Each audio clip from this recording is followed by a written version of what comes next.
O assunto é o marco temporal aqui no Agricultura BR, aqui no canal do Boi. Nós vamos falar agora a respeito da lei, a decisão do Congresso e aquela decisão anterior também no STF. E também se isso vai parar no STF de novo.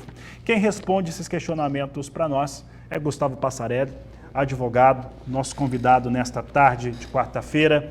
E Passarelli, decisão do Congresso, a lei que foi criada, que foi colocada à disposição da população brasileira, agrada muito o produtor rural, proprietário de terra e traz a famosa segurança jurídica. Como é que está o cenário da lei, a sua aplicação e os desdobramentos que nós podemos ter a partir de agora, ou desde quando a lei foi publicada, em relação ao próprio Supremo, ao próprio STF? Boa tarde, seja bem-vindo. Boa tarde, Fabiano, muito obrigado. Bom, na verdade, o cenário hoje ainda é de expectativa. Nós temos uma lei promulgada, uma lei válida, uma lei vigente, que, como você bem colocou, traz segurança jurídica, resolve inúmeros problemas que haviam em processos administrativos de demarcação, como a necessidade de intimação prévia, tanto dos produtores rurais quanto de todos os outros entes, para que se impeça, por exemplo, o ingresso dentro de propriedade privada por funcionários da FUNAI e mesmo da comunidade indígena para a produção de prova no processo administrativo. Então, a legislação, sem dúvida alguma, acrescenta muito, resolve muito em termos de segurança jurídica. E nós tivemos qual o cenário? Pouco antes da promulgação da lei, o Supremo Tribunal Federal julgou o caso de Santa Catarina, derrubando o marco temporal e, aparentemente, ou pelo menos de uma maneira inicial, porque o acórdão até hoje não foi publicado também, posicionando-se em alguns sentidos contrariamente àquilo que o Senado, que o Congresso vinha preparando a título de lei, como indenização, marco temporal, intimação prévia, impossibilidade de ampliação de reservas indígenas. Então o Supremo decide, o Congresso ao mesmo tempo aprova essa lei, derruba os vetos presidenciais à lei que fora inicialmente aprovada e o passo seguinte que nós percebemos foi que aquilo que se esperava aconteceu. Ações judiciais chegam ao Supremo Tribunal Federal com o objetivo de discutir a constitucionalidade dessa legislação. Então, hoje no Supremo existem 3 ações judiciais, duas delas no sentido de declarar a constitucionalidade da lei, ou seja, ajuizadas preventivamente por entidades que defendem interesses de produtores rurais, com o objetivo de que o Supremo já se manifeste de antemão de que aquela lei é uma lei constitucional, e também ações judiciais ajuizadas por entidades que defendem interesses de populações indígenas, com o objetivo oposto, de declarar que a legislação é inconstitucional. Essas ações foram todas ajuizadas no final do ano, agora em janeiro, inclusive, estão sob a relatoria do ministro Gilmar Mendes. Não há nenhuma decisão ainda sobre liminar de suspender a eficácia da lei ou não. Mesmo de apreciação? Ou mesmo de apreciação, não há nada de decisão, ainda até porque tem um detalhe importante também mencionar, que o Supremo Tribunal Federal ainda se encontra em recesso. O retorno das atividades no Supremo se dá a partir do dia 1º de fevereiro. Então, como não há nenhuma situação de urgência, imagino eu que não haveria motivos para que fosse nada apreciado até agora, até porque se fosse apreciado nesse momento, seria pelo presidente do Supremo, que acaba substituindo aí os ministros que se afastam na época do recesso. Gustavo, e aí nós temos uma situação aqui no Brasil, porque como você diz, um momento de expectativa, um clima de esperar propriamente dito, e o proprietário de terras, o produtor rural, e aquela pessoa que pode ser invadida a qualquer momento, ele tem esse temor que isso venha a ocorrer. Isso tem aqui no Mato Grosso do Sul, no Paraná, no Mato Grosso, Santa Catarina, como você citou esse caso. A questão que o STF, ele trouxe em talvez um espaço de tempo um pouco maior, 2 interpretações distintas em relação ao mesmo tema. Nós tivemos lá no caso Raposo Serra do Sol uma visão, uma interpretação, e agora mais recentemente temos uma visão distinta, totalmente diferente do STF. Claro que os ministros também mudaram, mas é uma decisão que ela vai de encontro, né? Ele se choca contra aquela primeira. O que nós teríamos provavelmente num cenário de ter que apreciar mais uma vez no STF e em tão curto espaço de tempo? Na verdade, eu já tinha até me manifestado numa oportunidade anterior aqui que esta segunda manifestação do Supremo sobre a questão indígena num espaço aí de 10 anos não me parece muito salutar, justamente pelo fato de que você acaba trazendo uma modificação de posicionamento num prazo relativamente curto, o que é ruim sempre para a segurança jurídica.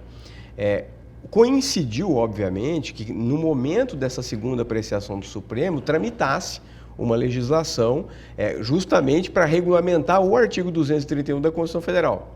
Então, o que o Supremo agora, na minha opinião, vai fazer é um pouco diferente daquilo que foi feito no julgamento de Santa Catarina. No julgamento de Santa Catarina, revisitou-se um posicionamento anteriormente assumido com relação à interpretação do artigo 231 e entendeu-se que o marco temporal não é absoluto. Enfim, derrubaram-se alguns dos pontos, algumas das condicionantes que naquela oportunidade foram colocadas pelo Supremo. O que será feito agora? O que é objeto de questionamento nesse momento é a constitucionalidade da lei. O que o Supremo vai decidir é o seguinte: se esta lei que foi promulgada pelo Congresso, que é uma lei ordinária, tem condições, é recepcionada, está de acordo e em conformidade com a Constituição Federal. Se a resposta for afirmativa, a constitucionalidade da lei é declarada e ela vige plenamente. Se isso acontecer, este posicionamento do Supremo, na minha opinião, este último agora do julgamento de Santa Catarina, cede espaço para a nova lei. A despeito daquilo que o Supremo decidiu, entendo que declarada a constitucionalidade dessa lei, que é o que nós esperamos, mesmo que haja esse posicionamento divergente com relação a alguns pontos de marco temporal, de indenização, de ampliação de reserva, o Supremo teria que acatar, o Judiciário como um todo tem que acatar o que esta lei está estabelecendo. Agora, se o Supremo disser, não, esta lei é inconstitucional porque ela extrapolou a função da lei ordinária, ela não poderia regulamentar pontos que a Constituição não regulamenta, não teria autorização nesse sentido o legislativo, aí sim, essa lei é declarada inconstitucional, parcial ou totalmente, deixa de fazer parte do mundo jurídico e prevalece aquele julgamento anterior, até que outra lei venha a surgir. Gustavo, a lei, quando ela foi apreciada, ela passou por comissões na Câmara, no Senado, foi aprovada, ela obedeceu os trâmites das duas casas até que ela fosse promulgada, né? Até ela chegar a ser uma lei ordinária. O que você está dizendo, para até o nosso telespectador, quem está nos acompanhando no canal do Boi, entenda, o Supremo, então, ele tomaria uma decisão sobre os aspectos técnicos da lei. Se essa lei foi definida, se ela está dentro do fator de constitucional do Brasil. Aí eu te pergunto o seguinte, no entendimento da área jurídica, das pessoas que representam essa importante área, e no seu principalmente, está dentro daquilo que é esperado pelo STF em relação a uma lei ordinária? Nós temos plena convicção, certeza, de que a lei atende a todos os requisitos, tanto formais quanto materiais de constitucionalidade, como você bem colocou. Existe na Constituição Federal um rito procedimental que deve ser observado pelo Congresso na elaboração de qualquer lei. Esse rito foi estritamente observado com a participação de todos, inclusive da oposição, inclusive de parlamentares que eram contrários à promulgação, à elaboração dessa lei. Ou seja, houve um amplo debate, uma discussão bicameral, atendendo a todos os requisitos legais. Então, no aspecto formal, não há dúvida nenhuma de que a lei é absolutamente constitucional. No aspecto material, ela é igualmente constitucional. Não há nenhuma afronta. Por que uma lei... Quando que geralmente, tentar explicar de uma maneira simples, que uma lei pode ser declarada inconstitucional? Quando algum dispositivo desta lei estiver em confronto com aquilo que a Constituição Federal diz. Então, a Constituição Federal diz que não pode fazer uma coisa e a lei, em primeiro grau, diz que pode fazer alguma coisa. Então, obviamente, como a Constituição Federal é uma lei hierarquicamente superior, todas as leis ordinárias, infraconstitucionais que forem contrárias à Constituição terão a sua inconstitucionalidade declarada. Analisando a nova legislação, que na verdade nada mais faz do que regulamentar o processo administrativo também demarcatório e também interpretar de maneira clara o artigo 231 da Constituição Federal, não há nenhum descompasso não há nenhuma dissonância, não há nenhum tipo de problema de impacto negativo na aplicação. Então, eu entendo que também do ponto de vista material, a nova legislação é totalmente constitucional.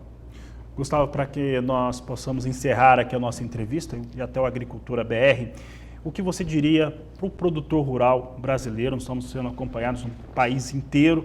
E para esse produtor rural, para o proprietário de terras que é sujeito ou que esteve sujeito a algum tipo de invasão, a algum processo de demarcação de terras? São duas situações distintas. Com relação à invasão de terras, é sempre importante, nós sempre temos essa recomendação via FamaSul. A FamaSul sempre teve uma atuação bastante ativa nesse aspecto, no sentido de que buscar os meios legais, as vias judiciais adequadas para a recuperação da posse. Para aqueles que estão envolvidos em processos judiciais ou administrativos de demarcação, o principal nesse momento é se atentar para a nova legislação e exigir que a FUNAI desde já cumpra essa legislação. Porque até que haja uma decisão em contrário, se houver uma decisão em contrário, esta lei faz parte do mundo jurídico e é aplicável aos órgãos públicos, no caso a FUNAI, a todas as autarquias, como é o caso da FUNAI. Então, a minha primeira e talvez mais importante recomendação nesse momento para esses produtores é de que façam valer esta lei aos seus processos em andamento. Porque certamente, em muitos dos casos, essa lei ou vai trazer situações de anulação do processo administrativo, porque foi inobservada alguma regra que deveria ter sido observada, ou então de preservação do direito à indenização pela terra nua, indenização pelas benfeitorias, caso não seja possível reverter o processo de demarcação.